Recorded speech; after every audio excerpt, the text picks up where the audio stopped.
Good morning everybody. Success point Deoband में आपका स्वागत है। तो आज की इस वीडियो में हम करते हैं जीके सीरीज नंबर 22। देखना, हर रोज की तरह जो वन लाइनर क्वेश्चंस हम करेंगे ये विभिन्न परीक्षाओं में पूछे गए सब क्वेश्चंस का कलेक्शन है। क्वेश्चन नंबर फर्स्ट क्वेश्चन दिया है, दीन इलाही को एक धर्म की संज्ञा किस इतिहासकार ने दी थी? बदायूनी। पूरा नाम क्या है? अब्दुल कादिर बदायूनी। ये अकबर के शासनकाल में अकबर का जो इतिहास भी लिखा गया है। तो 1582 ईस्वी में मुगल सम्राट अकबर द्वारा एक समरूप धर्म था जिसमें सभी धर्मों के मूल तत्वों को डाला। इसमें प्रमुखता हिंदू और इस्लाम धर्म के थे, है ना। इनके अलावा पारसी, जैन और ईसाई धर्म के भी मूल विचारों को सम्मिलित किया गया था। किसमें? दीन इलाही। तो क्वेश्चन आता है कि दीन इलाही की स्थापना किसने की थी? आंसर रहेगा अकबर ने की थी, है ना। और दीन इलाही को एक धर्म की संज्ञा किसने दी इतिहासकार ने? अब्दुल कादिर बदायूनी ने। क्वेश्चन नंबर सेकंड, साइंस का क्वेश्चन है, रेडियो स्टेशन किसका उदाहरण है? अनुनाद का, रिजोनेंस, है ना, अनुनाद का उदाहरण है। यानी कि एक ही आवृत्ति की जब एक से अधिक तरंगें मिलती है तो एक बड़ी तरंगों का रूप ले लेती है, इस टाइप से। तो क्या दिया है देखना, एक्सप्लेनेशन, कोई छोटे आयाम का भी आवृत्ति बल जो अनुनाद आवृत्ति वाला या उसके लगभग, है ना, बराबर आवृत्ति वाला हो तो उस तंत्र में बहुत अधिक आयाम के दोलन पैदा कर सकता है। जो कंपन होंगे वो अधिक आयाम के अधिक दोलन करने लगेगा, यानी कि कंपन बढ़ जाएंगे। नंबर 3, एम्फेसेमा रोग का कारण कौन सा होता है? देखना, एक तो एम्फेसेमा जो रोग हो गए लंग से संबंधित है, फेफड़ों से संबंधित है, तो फेफड़ों का रोग हो जाएगा और फेफड़ों का साइज इसमें बढ़ जाता है किसी भी कारण से, पानी आ जाना फेफड़ों में या कुछ भी ऐसे, तो एस्बेस्टस धातु के कारण होता है।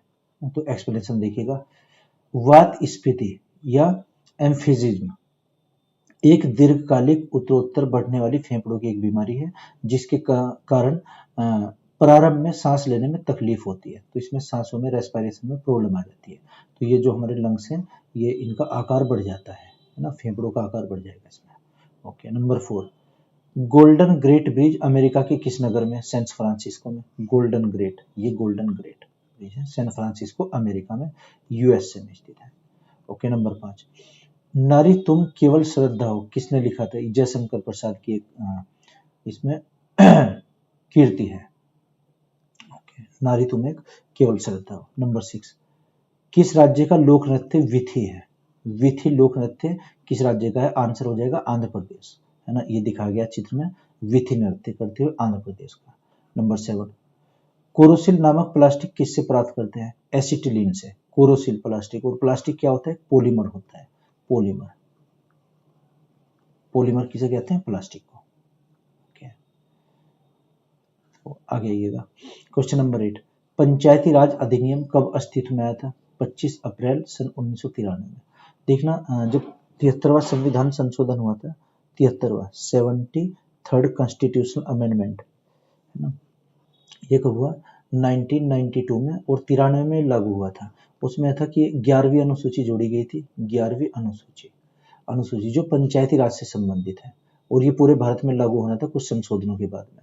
और फिर 12वीं जो अनुसूची है ये नगर पालिकाओं से संबंधित है। तो ये कब लागू हुआ? 25 अप्रैल 1993 में, पंचायती राज अधिनियम। ओके, नंबर 9, समुद्री स्लैग के नाम से किसे जाना जाता है? इयोसिस। इयोसिस एक समुद्री जीव होगा और ये इसको बोलते हैं इयोसिस या समुद्री स्लैग। ये दिखाया गया चित्र में, समुद्र में पाया जाता है, गहरे समुद्र में। नंबर 10, राज्य विधानसभा को भंग करने की शक्ति किसके पास है? इसमें भांग लिखा गया है, भंग, है ना, डिजोल, जो राज्य विधानसभा को डिजोल करता है राज्यपाल करता है ना। क्योंकि राज्य का विधानमंडल किस किस को मिलाकर बनता है? विधानसभा प्लस विधान परिषद प्लस राज्यपाल। नंबर 11, साकेत किसकी रचना है? साकेत मैथिली शरण गुप्त की रचना साकेत।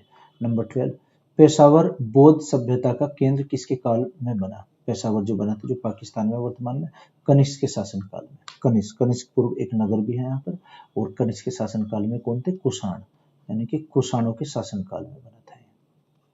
नंबर 13, 1993 में आए भूकंप में महाराष्ट्र का कौन सा स्थल पूरी तरह से तबाह हो गया था? लातूर। लातूर एक स्थल पड़ता है, एक जगह है महाराष्ट्र में, 1993 में भूकंप यहाँ पर आया था, ये पूरा का पूरा उसमें समा गया था। तो महाराष्ट्र में 2 घटनाएं ऐसी हुई, एक शायद 2011 में ऐसी हुई थी। नंबर 14, थायरोक्सिन की अधिकता से होने वाला रोग कौन सा है? थायरोक्सिन। देखना थायरोक्सिन क्या हार्मोन्स होगा, अगर हार्मोन्स का स्रावन कम होता है, ये गर्दन से निकलता है जो गले में है ना, तो इसमें ग्वाइटर होता है, टॉक्सिक ग्वाइटर, ग्वाइटर रोग, जिसको क्या सामान्य भाषा में घेंगा रोग भी बोलते हैं। घेंगा रोग, ये घेंगा रोग हो जाएगा, इसमें जो गर्दन है या गला वो फूल जाता है। तो आयोडीन की कमी से होने वाला रोग कौन सा? ग्वाइटर रोग या घेंगा रोग होता है। इससे कौन सा? हमारा गला प्रभावित होता है। ओके। और हार्मोन्स कौन सा कम निकलता है? थायरोक्सिन। ये किससे निकलेगा? जैसे थायराइड ग्रंथि होती है, तो थायराइड ग्रंथि हमारे गर्दन में स्थित है, गले में, जहाँ पर आउटो ग्रंथि होती है या सौरयंत्र होता है, ये तो पूरी की पूरी ये गर्दन फूल जाती है ऐसे, इसमें ग्वाइटर रोग या सामान्य भाषा में क्या? घेंगा रोग, आयोडीन से भी प्रभावित होता है। एप्पल का प्रक्षेपण कब किया गया था? Apple, APPL, Apple. देखना एप्पल का मतलब कभी आप सेव समझ रहे हैं।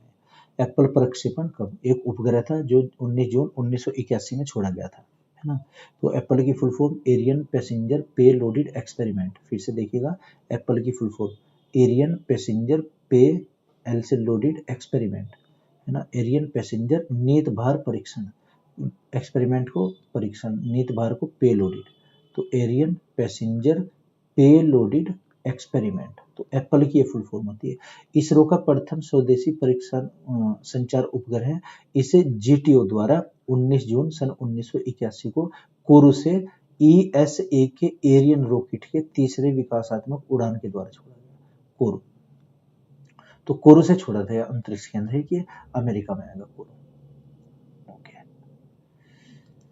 नंबर 16, हैम्बर्ग किस नदी के मुहाने पर है? एल्ब नदी। एल्ब नदी कहाँ है? और ये जर्मन में, जर्मन में है हैम्बर्ग। तो हैम्बर्ग सिटी एक जर्मन का बहुत ही फेमस सिटी है। हैम्बर्ग ये एल्ब नदी के किनारे, ये दिखा गया है इसमें फोटो में, देखिए चित्र में आप। गुप्त काल में पदाधिकारियों का सर्वश्रेष्ठ वर्ग क्या कहलाता था? कुमारमत्य। कुमारमत्य है ना, ये क्या होता था? जो सर्वश्रेष्ठ वर्ग होते थे पदाधिकारी, अमात्य, कुमारमात्य ना, अमात्य, रज्जुक भी हुआ करते थे। ओके। नंबर 18, विश्व का सर्वाधिक सूखाग्रस्त देश कौन सा है? ऑस्ट्रेलिया। प्यासी भूमि का देश बोलते हैं ऑस्ट्रेलिया।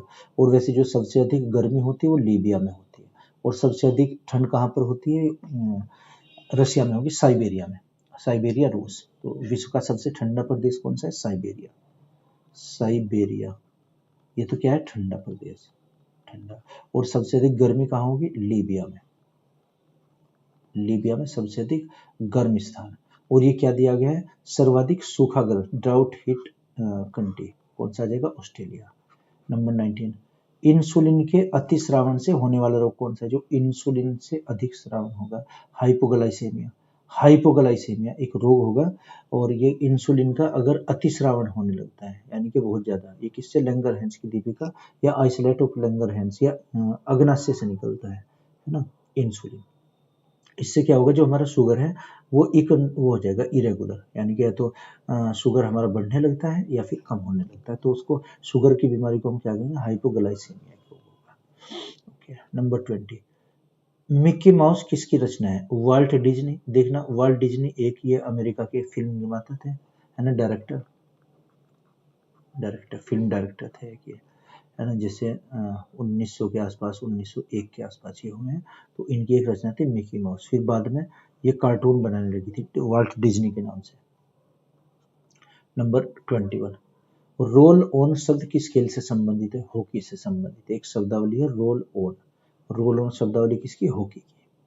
नंबर 22, वैज्ञानिक पद्धति पर जयपुर नगर की स्थापना किसने की थी? सवाई राजा जयसिंह ने की थी ना, जयपुर की नगर की स्थापना। इससे पहले नाम क्या था इसका? आमेर। आमेर ये जयपुर का ही नाम है, आमेर। नंबर 23, नवीन निश्चल किस क्षेत्र से संबंधित है? फिल्म उद्योग से है ना, फिल्म अभिनय ना, ये फिल्म हीरो है, ये आर्टिस्ट है। नंबर 24, नाइट्रोलिम के नाम से किसे जाना जाता है? तो कैल्शियम साइनाइड, एक रसायन होगा कैल्शियम साइनाइड, इसे नाइट्रोनिल के भी नाम से जानते हैं, नाइट्रोनिल। ओके। नंबर 25, सातवाहनों ने पहले किसके स्थानीय अधिकारियों के रूप में कार्य किया? तो मौर्य काल में कार्य किया था ये सातवाहनों ने। ओके, तो चूंकि क्वेश्चन ऐसे भी आया हो कि मौर्य वंश के बाद में ये सबसे पहले कौन सा वंश आया था, तो सातवाहन वंश आया था, और इसका राजा कौन बना है, सिमुक। सिमुक सिमुक इसका राजा बना है। ये कल भी क्वेश्चन रिपीट हुआ था। सिमुक क्वेश्चन है कि यहाँ पर शीशे के सिक्के किसने चलाए थे, सातवाहनों ने। और इसके जो राजा होते थे ये मात्र सत्तात्मक होते थे, अपने नाम से पहले माता का नाम लगाते थे। तो सातवाहनों ने कौन से सिक्के जारी किए थे, एक तो शीशे के सिक्के, शीशे, और ये मात्र सत्तात्मक,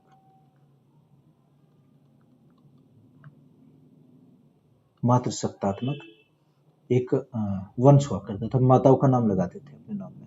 नंबर 26, ज्ञानपीठ पुरस्कार किस क्षेत्र में दिया जाता है, साहित्य के क्षेत्र में दिया जाता है ज्ञानपीठ पुरस्कार। ओके, नंबर 27, कश्मीर के इतिहास की जानकारी किस पुस्तक से मिलती है, राजतरंगिणी से। क्वेश्चन कई बार रिपीट हुआ, राजतरंगिणी। इसके लेखक कौन थे, कल्हण।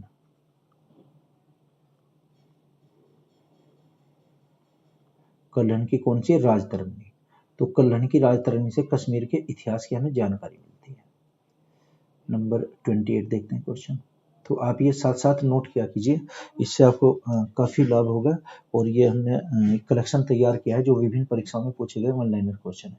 हमने सारे चारों ऑप्शन इसलिए नहीं, चूंकि उसमें स्पेस ज़्यादा हो जाता और इसमें डाउनलोडिंग में अपलोडिंग में प्रॉब्लम आती। फिर क्वेश्चन नंबर 28, प्रत्यावर्तित मानसून किस क्षेत्र में आर्द्रता प्राप्त करता है, बंगाल की खाड़ी से। प्रत्यावर्तित यानी कि लौटते हुए मानसून ना, तो किस क्षेत्र में आर्द्रता प्राप्त करता है, बंगाल की खाड़ी से, जो बे ऑफ बंगाल है वहां से। नंबर 29, प्रथम भारतीय सुदूर संवेदी उपग्रह कब छोड़ा गया था, 17 मार्च 1988 को। सबसे पहला ये सुदूरवर्ती है ना, जैसे होता ना पीएसएलवी और एक जीएसएलवी, इससे उपग्रह छोड़ते हैं। पोलर सैटेलाइट लॉन्चिंग व्हीकल या geo synchronize satellite launching vehicle, PSLV और जीएसएलवी ये यान हुआ करते हैं। नंबर 30, कृत्रिम उपग्रह में ऊर्जा का स्रोत क्या है, सोलर पैनल। देखना, जो उपग्रह होता है इसके दोनों तरफ पैनल होते हैं लगे हुए। एक तो पैनल ये किससे, सिलिकॉन की चिप होगी इस पर, सिलिकॉन की चिप। तो यहाँ पर ये इससे क्या प्राप्त करता है, इससे चार्ज होती है बैटरी। जो उपग्रह में भी एक बैटरी होती है या ट्रांसपोंडर होगा लगा हुआ, तो वो क्या करता है, बैटरी चार्ज करता है। जैसे घरों की छत पर लगा देते हैं आजकल, तो ये सेम थीम है इसका भी। नंबर 31, राष्ट्रीय चिकित्सा अकादमी कहाँ पर स्थित है, नई दिल्ली में। ये क्वेश्चन भी रिपीट हुआ है, देखिए ना, कल की वीडियो में भी शायद ये क्वेश्चन आया था। नंबर 32, जम्मू कश्मीर का राज्यपाल किसके द्वारा नियुक्त किया जाता है ना, राष्ट्रपति के द्वारा। राज्यपाल की नियुक्ति ही राष्ट्रपति महोदय करते हैं, और जो शपथ दिलाते हैं संबंधित राज्य के हाई कोर्ट के जो मुख्य न्यायाधीश होंगे, हाई कोर्ट के मुख्य न्यायाधीश, ये क्या शपथ दिलाते हैं। और नियुक्ति कौन करता है, राष्ट्रपति महोदय। आगे आइएगा, क्वेश्चन नंबर 33, अटाला मस्जिद किसके द्वारा बनाई गई थी, इब्राहिम शाह शर्की के द्वारा। अटाला मस्जिद तो काफी फेमस है, अटाला मस्जिद इब्राहिम शाह शर्की। नंबर 34, किसी गैस का ताप किस पर निर्भर करता है, गैसों के अणुओं की ऊर्जा पर, है ना, उसमें उनके अणुओं में ऊर्जा कितनी है, तो ये उस पर निर्भर करता है। 35 क्वेश्चन, जतिन दास को किस षड्यंत्र में लिप्त होने के कारण गिरफ्तार किया गया था, है ना, ये लाहौर षड्यंत्र के जतिन दास। तो लाहौर षड्यंत्र के जो हुआ था ये 1908 में लाहौर में हुआ था, 1908। यहाँ पर कुछ अवैध हथियार पकड़ लिए गए थे, और जतिन दास ने फिर सुसाइड भी कर ली थी, ये सॉरी धरने पर इनकी मृत्यु हुई थी जतिन दास की, 64वें दिन इनकी मृत्यु हो गई थी, यानी कि 1930 की बात है, 29-30 की। उसमें धरने पर बैठे थे जेल के अंदर, तो जेल के अंदर ही 64वें दिन इनकी मृत्यु हुई। ये इसलिए हुई थी चूंकि वो जो उसमें बंद थे भगत सिंह, सुखदेव, राजगुरु, उनको वो राजनीतिक कैदी बनाना चाहते थे, क्योंकि वो आतंकवादी गतिविधियों में लिप्त कैदी थे। भगत सिंह, सुखदेव, राजगुरु, भगत सिंह, सुखदेव और राजगुरु, इन तीनों को फांसी कब आई थी, 23 मार्च सन 1931 को। 23 मार्च सन 1931 में फांसी आई थी लाहौर की जेल में। तो ये जो तीनों थे क्रांतिकारी, ये इन्हें साधारण कैदी बनाना चाहते थे कि इनकी सजा माफ हो जाए, ताकि, चूंकि मृत्युदंड तो डिक्लेयर हो गया था पहले ही। तो ये धरने पर बैठ गए थे वहां पर, लेकिन इनकी बात सरकार ने सुनी नहीं थी, तो 64वें दिन इनकी मृत्यु हुई थी भूखा रहने के कारण।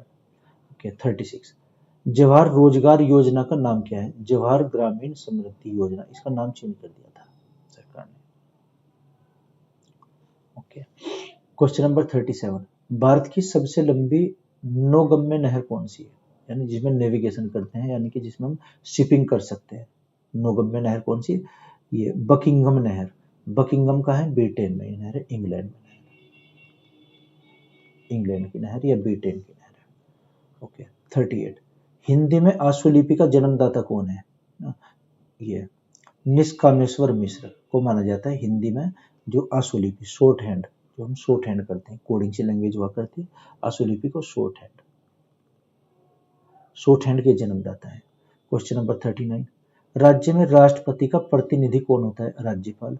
राज्यपाल को राष्ट्रपति का एजेंट कहा जाता है, एजेंट, यानी कि राज्य में राज्यपाल वही कार्य करता है जो केंद्र में राष्ट्रपति महोदय करते हैं। नंबर 40, यूटीआई की स्थापना कब हुई? 26 नवंबर 1963 में। यूटीआई कार्य करना कब से प्रारंभ किया था? 1964 से। यूटीआई की full form unit trust of India, Bharat का सबसे बड़ा और पहला म्यूचुअल फंड है unit trust of India, unit trust of India. ये भारत का पहला क्या है? Mutual fund, unit trust of India. स्थापना 1963 में, इस कार्य करना 64 से शुरू किया था। नंबर 41, क्रिप्स प्रस्ताव एक टूटे हुए बैंक के नाम पर उत्तर दिनांक चेक है, post dated cheque, Gandhi ji ने कहा था। ये कब आया था? 1942 में। देखना, जो 1942 का दौर था, उस टाइम पर सेकेंड वर्ल्ड वार चल रहा था, यानी कि उसकी डेट है सेकेंड वर्ल्ड वार की 1939 से 1945 तक। और ये कब आया था? 1942 में। स्टेफर्ड क्रिप्स की अध्यक्षता में यहाँ पर एक क्रिप्स मिशन आया, तो गांधी जी ने इसके प्रस्ताव को ठुकरा दिया था। और टूटता हुआ बैंक भी कहा, टूटा बैंक, या फिर पोस्ट डेटेड चेक, ये ऐसे बैंक का चेक है जो दिवालिया घोषित हो गया, टूट गया हो बैंक, या फिर पोस्ट डेटेड चेक, ऐसा चेक जिसकी डेट निकल चुकी हो। इसके प्रस्ताव की शर्तों को एक चेक से तुलना की थी, किसने? गांधी जी ने। और ये कहा था कि एक कीमती दरवाजे में जंग लगी कील के समान, ये किसने? पंडित जवाहरलाल नेहरू ने कहा। क्वेश्चन नंबर 42, राष्ट्रीय यूनानी संस्थान कहाँ पर स्थित है? बेंगलोर में स्थित है राष्ट्रीय यूनानी संस्थान। ओके, आगे आइएगा, ये यूनानी संस्थान। क्वेश्चन नंबर 43, किस मुगल शासक के समय संगीत पर सर्वाधिक पुस्तकें लिखी गई?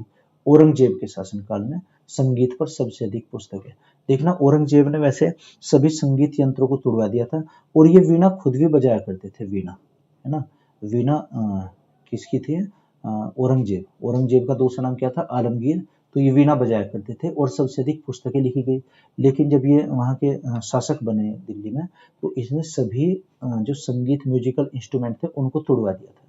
क्वेश्चन नंबर 44, हिंदू संवृद्धि दर अवधारणा प्रतिपादन किसने किया था? प्रोफेसर राजकृष्णन ने, कि हमारी जो ग्रोथ है ये हिंदू समृद्धि दर, उसको नाम दिया था, जैसे जीडीपी से संबंधित है, जीडीपी, ग्रोस डोमेस्टिक प्रोडक्शन। ये क्या थे? इसके अर्थशास्त्री थे। ये क्या है? राजकृष्ण एक इकोनॉमिस्ट, अर्थशास्त्री, तो ये अर्थशास्त्री थे। ओके, क्वेश्चन नंबर 45 है ना, ASEAN full form Association of South East Asian Nations, full form क्या हो जाएगी? Association of South East Asian Nations की स्थापना कब हुई थी? ये 1967 में हुई थी, 8 अगस्त 1967 को स्थापना एशियन की। मुख्यालय इसका कहाँ है? जकार्ता, इंडोनेशिया की राजधानी जकार्ता, जकार्ता में इसका मुख्यालय है। ये कहाँ है? इंडोनेशिया।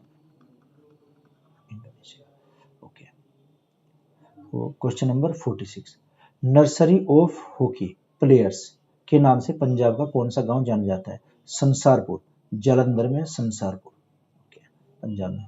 नंबर 47, अंतर्राष्ट्रीय मुद्रा कोष का मुख्यालय कहाँ स्थित है? वाशिंगटन डीसी में, वाशिंगटन। अंतर्राष्ट्रीय मुद्रा कोष, जिसको हम IMF भी बोलते हैं, IMF, इंटरनेशनल मॉनेटरी फंड, देखिए अंतर्राष्ट्रीय मुद्रा कोष का मुख्यालय वाशिंगटन डीसी। डीसी की फुल फॉर्म जो सफिक्स लगाते हैं इसमें, डीसी, डिस्ट्रिक्ट ऑफ कोलंबिया, ये कोलंबिया राज्य का एक जिला हुआ करता था वाशिंगटन, और जो आज की डेट में क्या है? वहाँ की कैपिटल बना हुआ है। है ना। जैसे हमारी राजधानी क्या है, नई दिल्ली, ये किस में से निकली हुई है, रोहतक में से, हरियाणा में से निकली हुई है दिल्ली। ऐसे ही वाशिंगटन जो किसका एक डिस्ट्रिक्ट हुआ करता था, जिला कोलंबिया का, डिस्ट्रिक्ट ऑफ कोलंबिया। IMF का मुख्यालय भी नहीं है वाशिंगटन में। और एक वर्ल्ड बैंक का मुख्यालय कहाँ है, वाशिंगटन में। वर्ल्ड बैंक का दूसरा नाम IBRD 1945 में दोनों की स्थापना हुई थी। IMF की स्थापना भी और IBRD की। IBRD की full form international bank of reconstruction and development. International bank of reconstruction and development, ये किसका नाम है, वर्ल्ड बैंक का दूसरा नाम है। और IMF को क्या बोलते हैं, इंटरनेशनल मॉनेटरी फंड, अंतर्राष्ट्रीय मुद्रा कोष। स्थापना दोनों की कब हुई थी, 1945 में। मुख्यालय दोनों का कहाँ है, वाशिंगटन में। यहाँ से किसी देश को लोन जारी होता है, अल्पकालिक और दीर्घकालिक। ओके। 48, भारतीय रिजर्व बैंक का लेखा वर्ष कब से प्रारंभ होता है, कब से कब तक होता है। जैसे हमारा एक वित्तीय वर्ष होता है 1 अप्रैल से 31 मार्च तक, और ऐसी RBI का जो लेखा जोखा वर्ष होता है ये 1 जुलाई से होगा, 1 जुलाई से, और ये हो जाएगा 30 जून तक, 30 जून। जैसे अब चल रहा है ना 2020, तो 1 जुलाई 2020 से 30 जून 2021 तक। नंबर 49, जापान की काली धारा के नाम से क्या जाना जाता है, क्यूरोसियो। काली धारा क्यूरोसियो है ना, वहाँ का समुद्र है, उसमें दिखाई देती हैं काली धाराएं। नंबर 50, आश्रम व्यवस्था, 4 आश्रम का सर्वप्रथम उल्लेख किसमें है ना, ये जबालोनोपनिषद में। जबालोनोपनिषद, आश्रम का मतलब ये हुआ 4 आश्रम होते हैं। एक 0 से होता है 25 वर्ष तक, एक हो जाएगा 25 से 50 वर्ष तक यानी कि 26 से 50, और एक 50 से 75 वर्ष तक, और एक 75 वर्ष से हो जाएगा 100 वर्ष तक। यानी कि इसमें हुआ जब हम 25 वर्ष तक होंगे तो पहला आश्रम, जब 25 से 50 वर्ष की अवस्था में आयु हमारी होगी तब दूसरा आश्रम आ जाएगा, और ये 50 से 75 तीसरा आश्रम आ जाएगा। चौथा आश्रम जिसमें हम संन्यास का जीवन व्यतीत करते हैं, ये चौथा आश्रम। तीसरा वानप्रस्थम होता है। तो ये क्या हो जाएंगे, आश्रम की व्यवस्था। ये किसमें, उपनिषद में, जलोपनिषद है। तो ये जीके के 50 क्वेश्चन थे, इनसे आपको काफ़ी क्वेश्चन मिल सकते हैं, और आप इनको साथ साथ रिवीजन इनका करते रहिए और नोट करते रहिए, और हम डेली आपके लिए ऐसे वीडियो लाते रहेंगे। तो मैं आशा करता हूँ आपकी समझ आया होगा, अगर नहीं तो कमेंट बॉक्स में कमेंट कीजिएगा। Okay, thank you.